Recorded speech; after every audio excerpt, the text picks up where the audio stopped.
अब कुछ और थोड़ी सी बातें।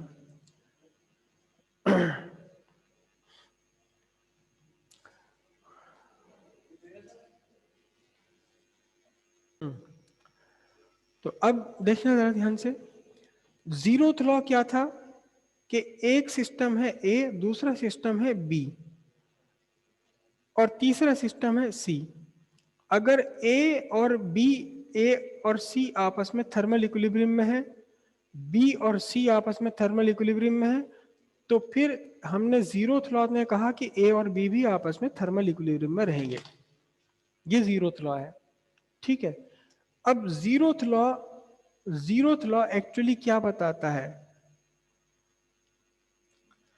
जीरोथ लॉ बताता है कि टेम्परेचर है क्या? टेम्परेचर है क्या? टेम्परेचर वो फिजिकल क्वांटिटी है जो डिसाइड करता है कि एक थर्मोडायनेमिक सिस्टम दूसरे थर्मोडायनेमिक सिस्टम के साथ थर्मल इक्विलिब्रियम में है या नहीं है। तो जीरोथ लॉ एक्चुअली क्या करता है? Zeroth law define temperature.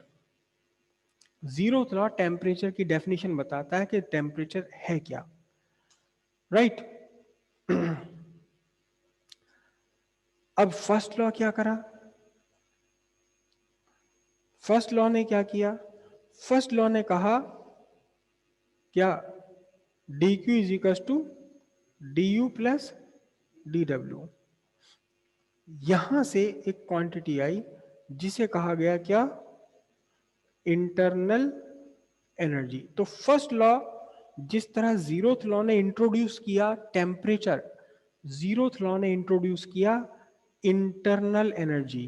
क्या इंटरनल, क्या इंटरनल एनर्जी। जीरोथ लॉ ने टेम्परेचर का कंसेप्ट दिया, तो फर्स्ट लॉ क्या देता है? फर्स्ट लॉ देता है concept of internal energy. System की इंटरनल एनर्जी क्या है, ये फर्स्ट लॉ में आई है। इससे पहले इंटरनल एनर्जी कहीं नहीं आई थी, फर्स्ट लॉ में इंटरनल एनर्जी आई है। क्लियर है बात? उसके बाद कुछ और भी बातें हैं। सेकंड इसका, ये तो फर्स्ट पॉइंट हुआ। Zeroth law define temperature, first law define internal energy of system, correct.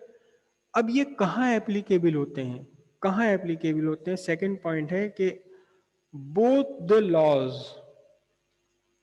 दोनों ही laws are applicable in all the state. मतलब ये सॉलिड्स पर भी एप्लीकेबल है, ये गैसेस पर भी एप्लीकेबल है और ये लिक्विड पर भी एप्लीकेबल है इक्वली, तीनों के तीनों लॉ। सीधी सी बात ये है कि ये मेरे पास तीन सॉलिड्स हैं, मेरे पास ये तीन सॉलिड्स हैं। ये मैंने कहा कि ये ए है, ये ए इस सी के साथ में थर्मल इक्विलिब्रियम में। मैंने कहा ये मेरा बी है, बी सॉलिड बी पेन मेरे इस पेन के साथ थर्मल इक्विलिब्रियम में है। तो फिर क्या होगा, दोनों को मैं कांटेक्ट में रखूंगा, दोनों में से कहीं भी हीट नहीं चलेगी, दोनों आपस में भी क्या हो गए, थर्मल इक्विलिब्रियम में हो गए। तो केवल गैस के लिए एप्लीकेबल नहीं है ये सॉलिड्स के लिए भी एप्लीकेबल है, ये लिक्विड के लिए भी एप्लीकेबल है, सबके लिए एप्लीकेबल है। तो फर्स्ट लॉ, सेकेंड लॉ, तो सॉरी जीरोथ लॉ और फर्स्ट लॉ, ये दोनों ही लॉ एप्लीकेबल है, चाहे वो सॉलिड हो या गैस हो या कुछ भी हो। ठीक है जी। फर्स्ट लॉ एक्चुअली क्या है? तीसरा पॉइंट देखिए जरा ध्यान से, आप ध्यान से देखिएगा। हमने कहा फर्स्ट लॉ ऑफ थर्मोडायनेमिक्स में कहा D Q is equal to D U plus D W, D Q equal D U plus D W. Heat ये क्या है, energy. Internal energy, work done, ये भी तो एनर्जी है। जब किसी एक एनर्जी का दूसरी एनर्जी में चेंज होता है तो वर्क होता है, ये भी क्या है, एनर्जी। तो सीधी सी बात है भाई, बिल्कुल सीधी सी बात है, जितनी एनर्जी दी वो टोटल एनर्जी के इक्वल है। ये कुछ और नहीं है बात, ये कुछ और नया लॉ नहीं है, बल्कि एक्चुअली ये क्या है, ये आपका कंजर्वेशन ऑफ एनर्जी का ही एक रूप है। ये कंजर्वेशन ऑफ एनर्जी का ही रूप है कि आपने किसी सिस्टम को एनर्जी दी हीट के रूप में, तो उस एनर्जी का कुछ पार्ट इंटरनल एनर्जी के रूप में हो गया, कुछ पार्ट खर्च हो गया उस एनर्जी में जो जिस एनर्जी को लेकर के सिस्टम ने वर्क करा। तो एक्चुअल में क्या है ये पूरा का पूरा law of conservation of energy ही है। एनर्जी का रूप बदल सकते हो आप, एनर्जी हीट एनर्जी का रूप बदल के आपने क्या कर दी, इंटरनल एनर्जी बदल दी।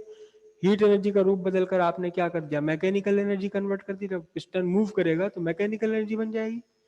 ये कंजर्वेशन ऑफ एनर्जी ही है।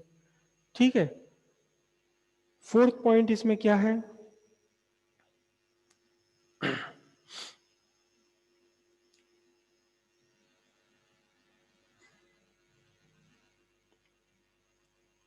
देखिए फोर्थ पॉइंट पे ध्यान से समझिए आप। D U is equal to sorry D Q is equal to D U plus D W.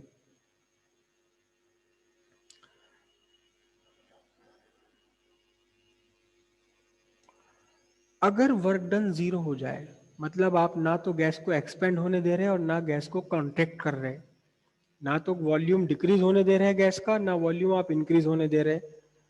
ठीक है, अगर गैस का volume, if volume of gas is constant, तो इस केस में डीडब्ल्यू कितना होगा।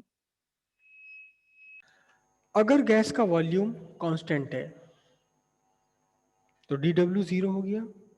तो इस केस में क्या होगा, देखना जरा ध्यान से, D Q is equal to D U, मतलब change in internal energy is equal to change in heat. आप किसी सिस्टम की इंटरनल एनर्जी में चेंज कर सकते हैं, उसमें से हीट देकर या लेकर। हीट क्या, अगर आप हीट दे देंगे इंटरनल एनर्जी बढ़ जाएगी, हीट ले लेंगे तो इंटरनल एनर्जी घट जाएगी। तो इंटरनल एनर्जी में चेंज कर सकते हैं आप हीट एक्सचेंज से। ठीक है, अगर अगर आप सारे अपने प्रोसेस में टेम्परेचर कांस्टेंट कर दें, टेम्परेचर ना बदलने दें, तो टेम्परेचर पर तो डिपेंड करती है इंटरनल एनर्जी। तो फिर उस केस में क्या होगा, D U is equals to zero हो जाएगा। और अब आपका डी क्यू इजिकल्स टू कितना होगा, sorry sorry sorry temperature constant नहीं किया, टेम्परेचर कांस्टेंट नहीं किया। अगर आपने डी क्यू जीरो कर दिया, मतलब ना हीट दी ना ली, केवल गैस को प्रेशर चेंज कर दिया, उसका वॉल्यूम चेंज कर दिया, तो फिर उस केस में क्या होगा, देखना जरा ध्यान से।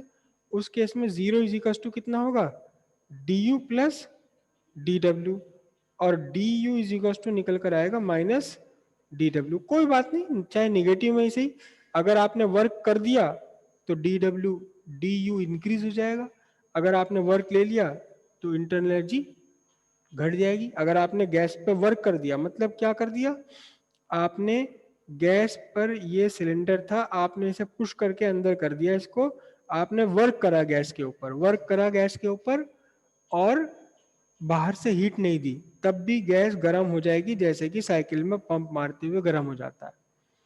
तो इंटरनल एनर्जी चेंज हो गई ना, बिना हीट दिए।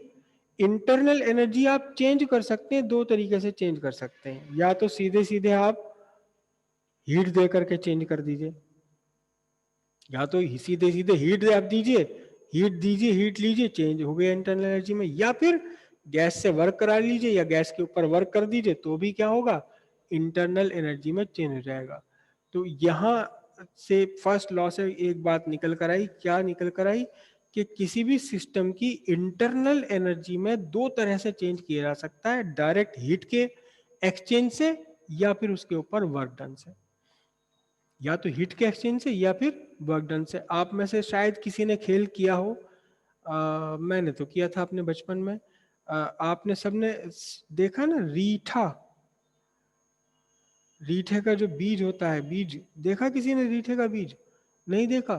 जैसे कंचा नहीं होता, कंचा तो सबने देखा है, वो कंचे जैसे ही होता है, बिल्कुल बढ़िया, एकदम नेचुरल, और बिल्कुल एकदम 100% ब्लैक बीज है ये। रीठा, रीठा, रीठा एक फल समझ लो ये, जिसे खाया नहीं जाता, इससे इसे पानी में भिगो के इससे बाल धोए जाते हैं, शैम्पू में डलता है, बनता तो नहीं है, शैम्पू में डलता है रीठा। ये एक तरह का नेचुरल साबुन है, बिल्कुल पेड़ पे लगने वाला साबुन है। इसको रीठे को, ताजे रीठे को पेड़ से पेड़ पे से तोड़ के मसल दो अपने हाथों में और पानी के नीचे ले जाओ तो बिल्कुल साबुन जैसे झाग बन जाते हैं, बढ़िया एकदम। तो इस रीठी का बीज जो है बढ़िया एकदम कंचे के जैसा होता है, ब्लैक होता है एकदम। और इसमें एक बड़ा प्यारा सा इससे खेल हो जाता है क्या, कि इस रीठे के बीज को कंचा है को उसे लेके इस कॉपी पे रगड़ दो या किसी कपड़े पे रगड़ दो या इस पे लकड़ी पे रगड़ दो, मतलब ये तो खैर चिकनी है, जो आपकी टेबल वाली लकड़ी है उस पर रगड़ दो, तो ये पूरा का पूरा एकदम गर्म हो जाता है, क्योंकि इसकी हीट कैपेसिटी बहुत कम है। हल्का सा इसके ऊपर आपने वर्क डन किया और इसका टेम्परेचर बढ़ जाता है, और इतना टेम्परेचर बढ़ जाता है कि अगर आप किसी को टच कर दो तो उसे इरिटेशन फील होगा। कड़े को गर्म कर देते हैं आप लोग, कड़े को गर्म कर देते हैं, ये कड़े कड़े कड़े से कहीं ज्यादा जल्दी गर्म हो जाता है, क्योंकि इसकी हीट कैपेसिटी बहुत कम है, लकड़ी का बना हुआ होता है, बीज है एक तरह का ये। तो आपने क्या हीट दी इसे, हीट दी नहीं, टेम्परेचर तो बढ़ गया, टेम्परेचर बढ़ गया तो इसकी इंटरनल एनर्जी में चेंज हो गया। कैसे चेंज कर दिया इंटरनल एनर्जी में, आपने वर्क करके इसके ऊपर इंटरनल एनर्जी में चेंज कर दिया। दूसरा तरीका था क्या, रीठे के इस बीज को आप सीधे सीधे गैस पे गर्म कर लो, हीट का एक्सचेंज हो गया वो। तो किसी भी सिस्टम की इंटरनल एनर्जी में चेंज कर सकते हैं, या तो ठीक सीधे सीधे हीट के एक्सचेंज से, या फिर उसके ऊपर कोई वर्क डन करके। क्लियर हुई इतनी बात ये। इससे कुछ और बात भी निकल कर आती है, एक बात और इससे सामने आती, क्या सामने आती है कि आप हीट और मैकेनिकल वर्क को एक दूसरे में कन्वर्ट कर सकते हैं। देखिए जरा ध्यान से, D Q is equal to D U plus D W. तो अगर किसी वजह से इंटरनल एनर्जी में चेंज ना होने दें आप, तो क्या हो गया बोलिए, देखिए D Q is equal to D W, मतलब जो हीट आपने सिस्टम को दी है वो सारी की सारी हीट वर्क में कन्वर्ट हो जाएगी, या जो सिस्टम पर आपने वर्क किया है वो सारा का सारा हीट में कन्वर्ट हो जाएगा। जैसे कि अभी रीठे का एग्जाम्पल था, रीठे के बीच का आपने वर्क किया ना सिस्टम के ऊपर, वो सारा किस में कन्वर्ट हो गया, हीट में कन्वर्ट हो गया। अब देखना ध्यान से जरा, इससे ये पता लगता है फर्स्ट लॉ से कि आप हीट को वर्क में और वर्क को हीट में आप आपस में कन्वर्ट कर सकते हैं। हीट और वर्क आपस में इंटरचेंजेबल है, एक दूसरे में कन्वर्ट हो सकती हैं, लेकिन डी यू हमेशा जीरो नहीं होता। समझ रही बात। फिफ्थ पॉइंट हमें ये बात पता लगी फर्स्ट लॉ से कि हीट और वर्क एक दूसरे में कन्वर्ट किए जा सकते हैं, लेकिन इसमें सिक्स बात और भी लगी, एक बात और पता लग गई, छठा पॉइंट और एक बार पता लग गया कि भैया ये जो डी यू है ये जरूरी नहीं है कि ये जीरो ही हो, और एक्चुअल में जीरो ये नहीं होता, क्योंकि इंटरनल एनर्जी का चेंज हम रोक नहीं सकते।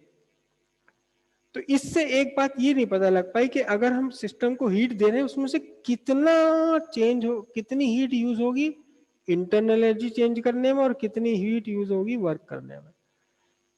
एक्सटेंट ऑफ कन्वर्जन यहां से क्लियर नहीं होता। इतनी बात तो क्लियर होगी कि वर्क और हीट आपस में कन्वर्ट किए जा सकते हैं, लेकिन कितनी हीट में कितना वर्क मिलेगा, कितने वर्क से कितनी हीट मिलेगी, कितना ये नहीं पता लग पाएगा। इतनी बात जरूर है कि टोटल हीट का चेंज और total internal energy change, total work done, इनका सम इक्वल बना रहेगा। लेकिन आपने किसी सिस्टम को 100 जूल एनर्जी हीट एनर्जी दे दी, 100 जूल ऑफ हीट एनर्जी दे दी, तो आपको नहीं पता कि 10 जूल वर्क मिलेगा और 90 जूल इंटरनल एनर्जी इंक्रीज हो जाएगी, या 50 जूल आपको इंटरनल एनर्जी इंक्रीज होगी और 50 जूल आपको वर्क मिल जाएगा। कुछ नहीं कहा जा सकता कि कितना वर्क मिलेगा और कितना इसका पार्ट यूज हो जाएगा इंटरनल एनर्जी बढ़ाने में। इसलिए फर्स्ट लॉ ऑफ थर्मोडायनेमिक्स इतना तो बताता है कि इंटरनल एनर्जी और वर्क एक दूसरे में कन्वर्ट है, लेकिन किस हद तक कन्वर्जन पॉसिबल है वो ये नहीं बताता। एक बात और ये नहीं बताता कि हीट को आप वर्क में कन्वर्ट कर सकते हैं, वर्क को हीट में कन्वर्ट कर सकते हैं, करेंगे कैसे ये नहीं बताता। हीट को वर्क में आप कन्वर्ट कर सकते हैं, वर्क को हीट में कन्वर्ट कर सकते हैं, लेकिन इसका कन्वर्जन करेंगे कैसे वो इस इक्वेशन में कहीं भी नहीं आता। क्लियर है इतनी बात। इससे आगे अब हम कल करेंगे।